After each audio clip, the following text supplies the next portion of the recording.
There's a story about a faraway village in a faraway time where the people were born with their hearts on the outside instead of the inside of their chests. I'm uncertain of the story's origin, and I've heard it told in many different ways. But like all good stories, it comes from the imagination and tells of something that is true. The story goes that the hearts of the villagers were the same as those as people whose hearts were inside their chests, except for one thing. You might think wearing one's heart outside of one's chest would make it hard so as to be protected. But not only were the hearts of the villagers not hard, they were soft and pliable, just like those that were inside people's chests. What made the hearts of these villagers different was that not only were these hearts soft and pliable, they were large and lumpy. For you see, every time one of the villagers met someone new, they would take a piece from their own heart and place it on the heart of the person they just met. Now, you might think that if people kept giving away parts of their heart, that they would have smaller hearts, not big ones. Because the villagers were always inviting someone new into their community, pieces of other hearts were continually being added to their own. Over time, all their hearts became larger, and no one cared that their hearts were a bit lumpy because each lump represented a new friend. And walking around the village, they would notice pieces of their own hearts beating on the chests of others. No one ever felt like a stranger or an outsider. No one was ever lonely because they were all connected to each other by their large and lumpy hearts. The word for heart in Latin is cor, C-O-R, which is also the root word for courage.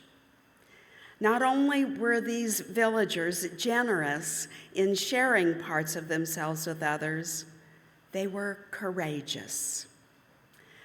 There's a certain vulnerability in giving, whether it's giving financial resources, material goods, time, energy, genuine care and compassion, or pieces of one's heart. When times are uncertain, as they are now, it can feel risky to give. It takes courage. It takes courage to be generous in an open-hearted kind of way. A church community is a little bit like a village, a place where some people have been for generations, some people for decades, some people for a few years, and some who are brand new. The choice to venture into a new community takes courage. Believe it or not, when I visit another congregation, whether it's Unitarian Universalist or some other tradition, even when I've been invited to be a guest preacher, I always feel a degree of anxiety, especially as the time for social hour approaches. Anybody else ever had that feeling? And the questions that arise for me in those moments of anxiety are, will I feel awkward? Will they like me? What if I say or do the wrong thing? Will people talk to me? Will they accept me for who I am, or will I have to change some part of myself in order to fit in? Is there a place for me? But the ultimate question is this one, that one that's underneath all of that anxiety. Do I belong here?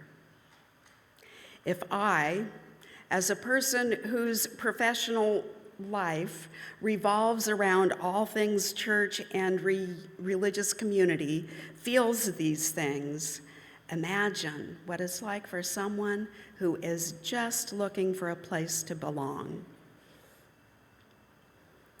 It's often said that a church community is like a family, and that's true in some ways. It's like a family with different boundaries. And one of my deep privileges, two deep privileges as a minister, is that I get to see the very deep bonds of friendship that are formed here. And I also, from time to time, have the honor of performing wedding ceremonies. And when I do, I often include a question for the guests. You know, all of those family and friends that the couple has invited to be present and witness the vows they are making. And the question is this: will you make your circles of kinship and friendship equally available to both partners in this couple, nurturing and sustaining them in keeping the covenant they are making with each other? The guests always respond with a resounding yes, just like you all responded just a few minutes ago when you were asked to answer similar questions as we welcomed new members into the congregation. It is an act of generosity to welcome someone new.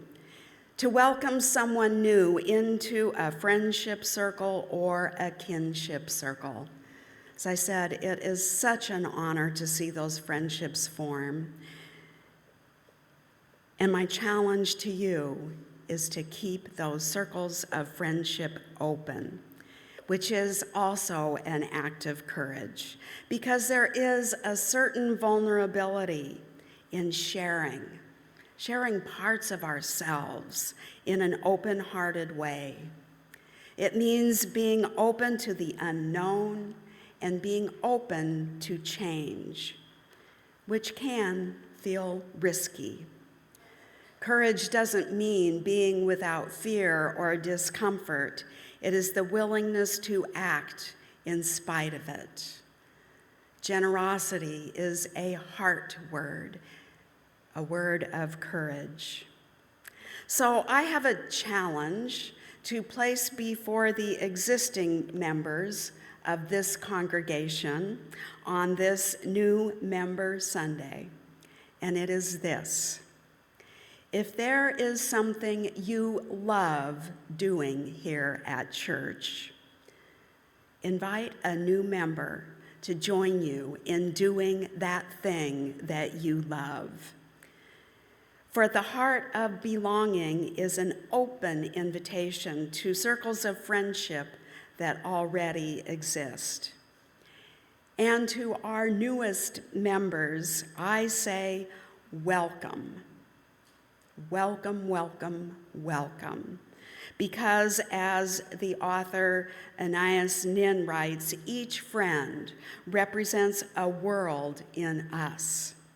A world possibly not born until they arrive. And it is only by this meeting that a new world is born. As Unitarian Universalists, we are a people of covenant, not creed, held together not by shared beliefs, but by shared promises. Sacred promises that we make to one another as we grow in faith, as we grow our spiritual lives together. A new covenant is made each time someone new joins our congregation. It is said that you can never step in the same river twice, and so it is with the congregation. We're being changed today. Like a river, we welcome people in as a steady stream, knowing that as people come into our lives, people also go out of our lives, knowing ultimately everyone who comes in will leave, whether by choice, by changing circumstances, or by death. Yet, we make the courageous decision to live together in a covenant of compassion and care, love and acceptance. Like the villagers in the story, the ones with big and lumpy hearts, we are changed when we offer a piece of who we are to someone new. Our hearts expand, we grow braver, stronger, more open to the blessings of life, and more generous with the blessings we have been given. May it be so. May we, my friends, make it so. Amen, and blessed be.